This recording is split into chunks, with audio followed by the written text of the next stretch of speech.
the question is, since there are a number of neurobiologists, typically not philosophers, who believe that let's call it the astonishing hypothesis, the fact that all consciousness, action, thought consists of neural activity, which is a physical process, which is the point of this entire lecture, that leaves no room for free will, and therefore free will must be an illusion.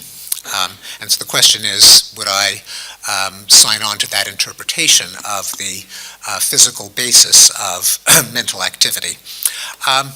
So I hate to say it depends on what you mean by free will, but I would say that the neurobiologists are correct only in the following sense, that it is not true that every time you make a choice, a miracle occurs. That somehow that there is a soul that by processes that are independent of physical activity in the brain just magically causes the body to reach for the chocolate rather than the vanilla. On the other hand, free will does exist in the sense that decisions are controlled at multiple levels of the nervous system, and there really is a difference between your knee jerking when the doctor hits it with a hammer and my deciding to lift up this tape recorder to make a point. They're physiologically different. They involve different circuits in the brain. They involve many very different complexities of input. They differ also in terms of their degree of determinism, that is the probability that you have an output given a certain amount of input.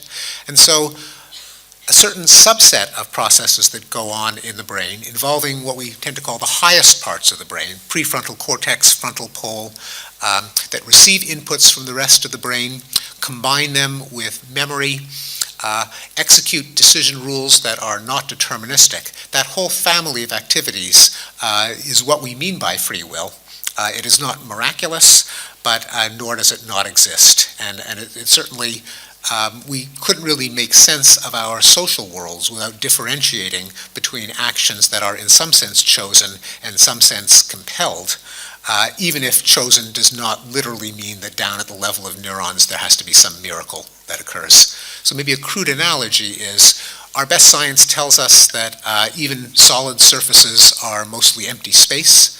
On the other hand, it's a little misleading to say that solidity is a myth, and that therefore I should have no more confidence in standing on this stage than on a puff of smoke.